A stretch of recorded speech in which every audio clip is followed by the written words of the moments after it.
ಇಂತಹ ಹೆಂಗಸರು ಗಂಡಸರ ಜೀವನವನ್ನೇ ನಾಶಮಾಡಿಬಿಡುತ್ತಾರೆ.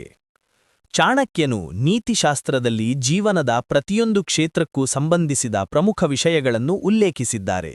ಅಲ್ಲದೆ ಸಂಪತ್ತು, ಯಶಸ್ಸು, ಸ್ನೇಹ, ದ್ವೇಷ ಮತ್ತು ವೈವಾಹಿಕ ಜೀವನದ ಬಗ್ಗೆಯೂ ಕೆಲವು ಸಲಹೆಗಳನ್ನು ಸಹ ನೀಡಲಾಗಿದೆ.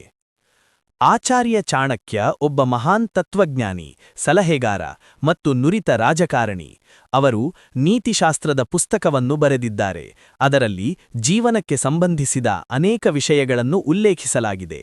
ಚಾಣಕ್ಯನ ಈ ಮಾತುಗಳು ಇಂದಿಗೂ ಜನರು ಜೀವನದಲ್ಲಿ ಯಶಸ್ಸನ್ನು ಸಾಧಿಸಲು ಪ್ರೇರೇಪಿಸುತ್ತವೆ. ಚಾಣಕ್ಯನು ನೀತಿಶಾಸ್ತ್ರದಲ್ಲಿ ಜೀವನದ ಪ್ರತಿಯೊಂದು ಕ್ಷೇತ್ರಕ್ಕೂ ಸಂಬಂಧಿಸಿದ ಪ್ರಮುಖ ವಿಷಯಗಳನ್ನು ಉಲ್ಲೇಖಿಸಿದ್ದಾರೆ.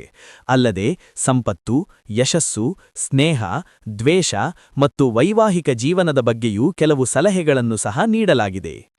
ಚಾಣಕ್ಯನ ಈ ಮಾತುಗಳನ್ನು ಮನಸ್ಸಿನಲ್ಲಿಟ್ಟುಕೊಂಡರೆ ಒಬ್ಬ ವ್ಯಕ್ತಿಯು ಮುಂದೆ ಎದುರಾಗುವ ಅನೇಕ ಸಮಸ್ಯೆಗಳಿಂದ ತಪ್ಪಿಸಿಕೊಳ್ಳಬಹುದು.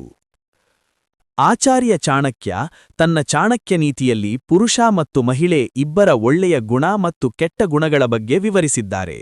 ಅದರಲ್ಲೂ ಮಹಿಳೆಯರ ಕೆಲವು ರೀತಿಯ ದುರ್ಗುಣಗಳು ಗಂಡನ ಜೀವನಕ್ಕೆ ಮಾರಕವಾಗಬಹುದು ಎಂದು ತಿಳಿಸಲಾಗಿದೆ. ಅದೇನಪ್ಪಾ ಅಂದರೆ, ಉತ್ತಮ ಗುಣವಿಲ್ಲದ ಹೆಂಗಸರು ಗಂಡನ ಶತ್ರುಗಳಿಗಿಂತ ಕಡಿಮೆಯಿಲ್ಲ ಎನ್ನಲಾಗಿದೆ.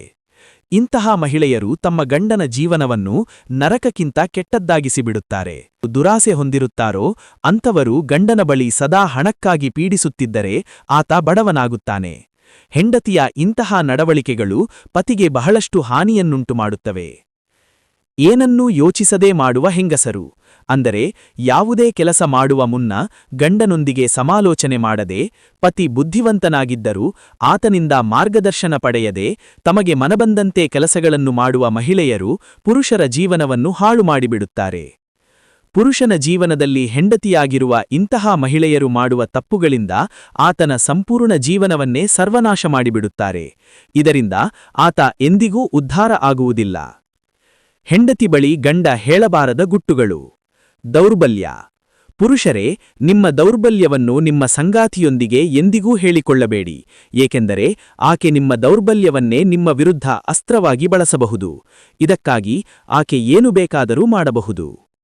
ಅವಮಾನ.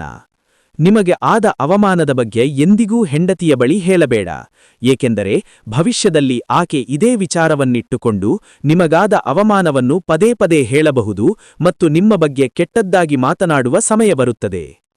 ದಾನ. ನೀವು ಮಾಡಿದ ದಾನವು ಯಾವಾಗಲೂ ರಹಸ್ಯವಾಗಿರಬೇಕು. ಬಲಗೈಯಿಂದ ಕೊಟ್ಟದ್ದು ಎಡಗೈಗೆ ಗೊತ್ತಾಗಬಾರದು ಎಂದು ಹೇಳಲಾಗುತ್ತದೆ. ಅದೇ ರೀತಿ ನೀವು ಮಾಡಿದ ದಾನವನ್ನು ಎಂದಿಗೂ ಹೆಂಡತಿಯ ಜೊತೆಗೆ ಹೇಳಿಕೊಳ್ಳಬೇಡಿ, ಏಕೆಂದರೆ ಇದು ನಿಮ್ಮಿಬ್ಬರ ನಡುವಿನ ಜಗಳಕ್ಕೆ ಕಾರಣವಾಗಬಹುದು. ಸಂಪಾದನೆ. ನೀವು ಎಷ್ಟು ಸಂಪಾದಿಸುತ್ತೀರಿ, ಎಷ್ಟು ಸಂಬಳ ನೀಡುತ್ತೀರಿ ಎಂದು ನಿಮ್ಮ ಹೆಂಡತಿಗೆ ಹೇಳಬೇಡಿ. ಇಲ್ಲದಿದ್ದರೆ ಅವರು ನಿಮ್ಮ ಖರ್ಚುಗಳನ್ನು ನಿಯಂತ್ರಿಸುತ್ತಾರೆ. ಇದರಿಂದ ಅಗತ್ಯಕ್ಕೆ ಬೇಕಾದಷ್ಟು ಖರ್ಚು ಮಾಡಲು ಕೂಡ ಕಷ್ಟವಾಗುತ್ತದೆ. ಸ್ನೇಹಿತರೆ, ಈ ಮಾಹಿತಿ ಇಷ್ಟವಾಗಿದ್ದರೆ ಒಂದು ಲೈಕ್ ಮಾಡಿ ಹಾಗೂ ತಪ್ಪದೇ ಈ 1000 ಕನಸು ಚಾನೆಲ್ಗೆ ಸಬ್ಸ್ಕ್ರೈಬ್ ಮಾಡಿ. ಧನ್ಯವಾದಗಳು.